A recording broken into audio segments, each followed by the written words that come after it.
How you doing? Welcome back to the Countdown with Dean Kirk. Coming in at number 41. This is a direct ad on the fantasy playlist as we close in on the top 40. I think we're alone now by Tiffany. Tiffany Darwich. She was 16 years old when she came out with this record and her debut album, Tiffany. By the way, her album she was the youngest female artist to go number one on the top 200 album charts. That was a phenomenal development right there. I don't know if that record has been shattered. Of course, you've had other artists, singers since then, like Christina Aguilera and Britney Spears. I'm sure they had number one albums as well. But at least up to that time, she was the youngest female artist to reach the summit of the top 200 album charts on Billboard. Well, how about that? How you doing, by the way? This is Dean Kirk. And boy, this was an uphill climb getting Tiffany on the map and getting this record out. Here's the deal about this record. I love the way this record began. I don't know what instruments were used, various drum machines maybe, but it was a very infectious intro into the record. That boom, boom, boom, boom, boom, boom, boom. And then she sings with her precise, very lovely voice, swathed in echoes, somewhat swathed in echoes, and it was a very infectious tune. However, some of the critics noted that the song was more sterile. Her version was more sterile than the Tommy James and the Shondells version, and that was a big criticism of 80s music, that it was more sterile than music of the 50s, 60s, and 70s, and they said that, I think, with some justification, although, in fairness to Tiffany, at least from what I've read anyway, she was not too thrilled about doing this record. She was not too thrilled at all. But it was a big success story, going to number one in England and in the United States, here in the States.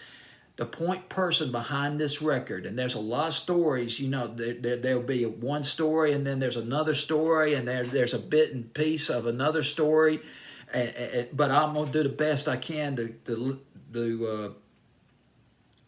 at least give you the gist of what happened. Well, no doubt about this, the point person on this record was a guy named George Tubin. George Tubin was a producer. He had his own production studio in Los Angeles or San Francisco? It was Los Angeles. Had his own production studio, and he had some achievements under his belt.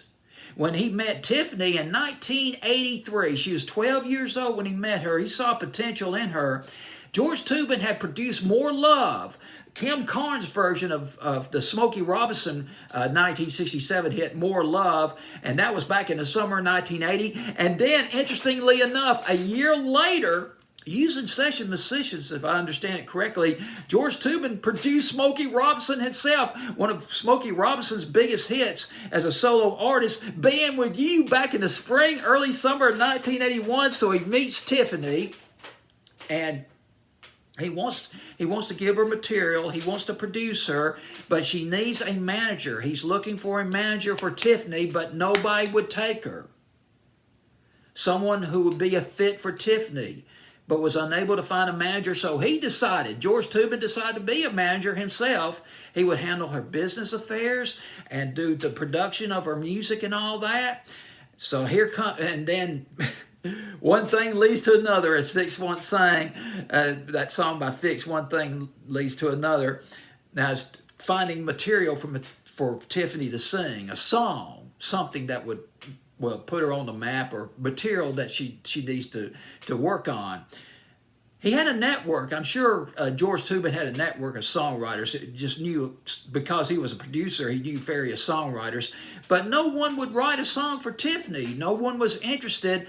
It might have been partly because a lot of songwriters, they like to write for established artists because it's just more royalties. It's probably because it's just a bigger royalty check. Even if it's an obscure album cut by a big artist, it's still probably a nice royalty check, as opposed to taking a chance on a very young, a talented but very young singer. So he went looking for cover versions. Let's do some covers. He selected the Tommy James version. He suggested the Tommy James song, rather, I Think We're Alone Now. And Tiffany was not thrilled.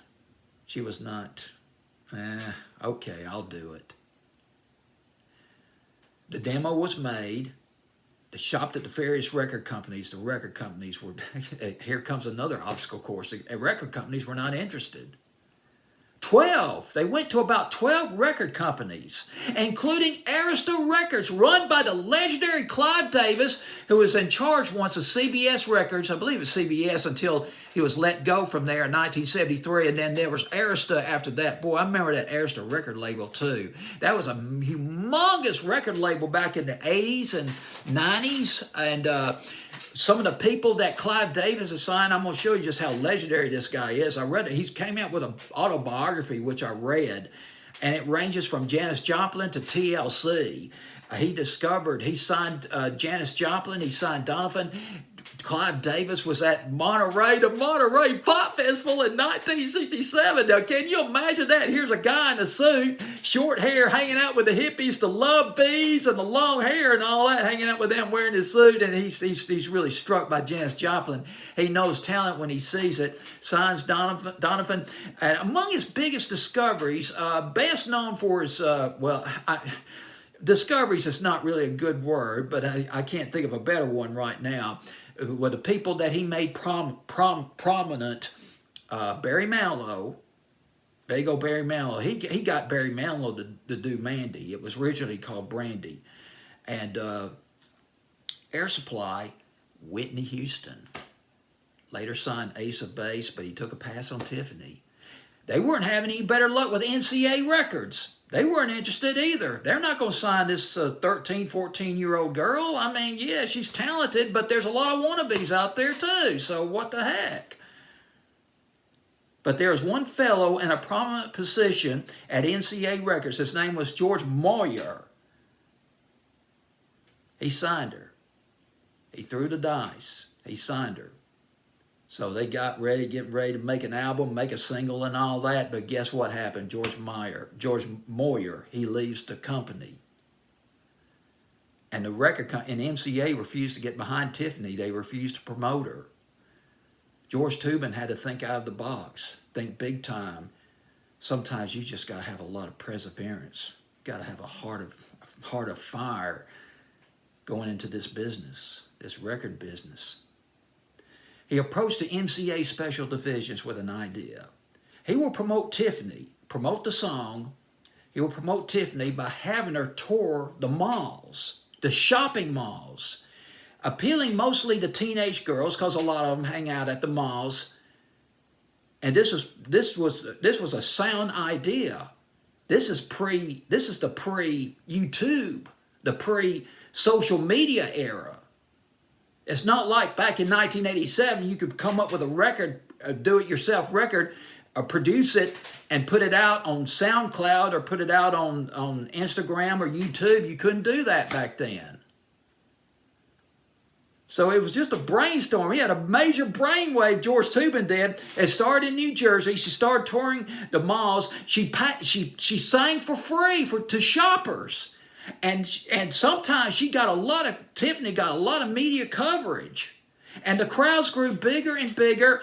And over a period of time, the radio stations started playing her records, including I Think We're Alone Now. And, well, the rest is history. The song goes to #1 here in the United States, goes to #1 in England.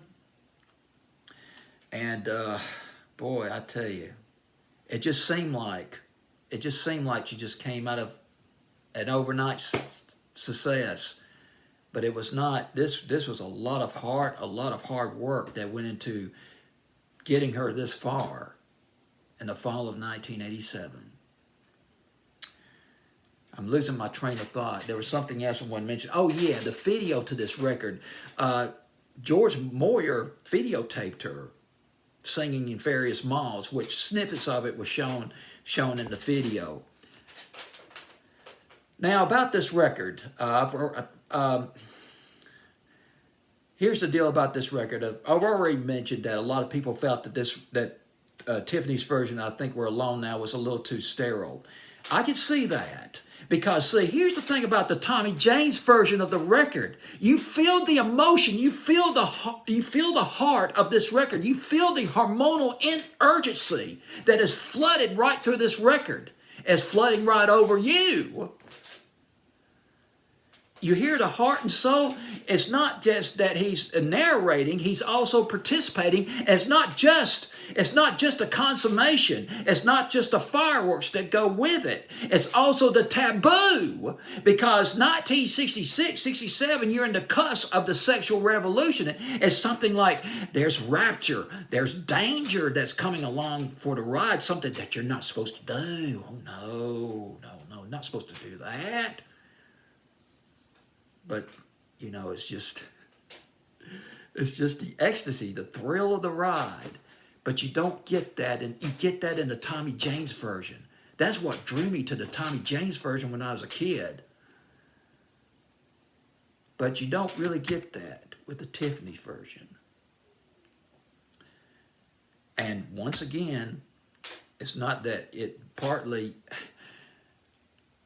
It's a great record. It's a fun remix. It's a great remix. It's a great remake, rather. It's a fun record to listen to, and she delivers. She's got a great singing voice. It doesn't mean that she's devoid of emotion either. That's not the case. And her runner-up proves that she can be very emotional. She can pour her emotions into a record. Could have been. Remember, could have been. Winner of 87 and 88. She did prove that. But she was more distant from the subject matter, it seemed like, in her version of I Think We're Alone Now. But with that said, boy, it was just a great remake. That's all there is to it. It's a classic 80s record in its own way. And you have to keep in mind, too, there's a world of difference between the 60s and the 80s. See, you couldn't get too suggestive. Now, things were loosening up by the late 60s, but you couldn't get too suggestive. Even songs like Rhapsody in the Rain by Lou Christie, Rolling Stones, Let's Spend the Night Together in 1966, those were kind of taboo. Well, anyway, enough of the history. This video's run too long. Got Tiffany, I Think We're Alone Now, debuting at number 41 on my fancy playlist of August 29th, 1987. Goodness gracious, this video ran over 12 minutes. I apologize for this video being so long, but this is one heck of a record. One heck of a history, too, behind this record. Tiffany at number 41 on this fancy playlist of August 29th, 1987.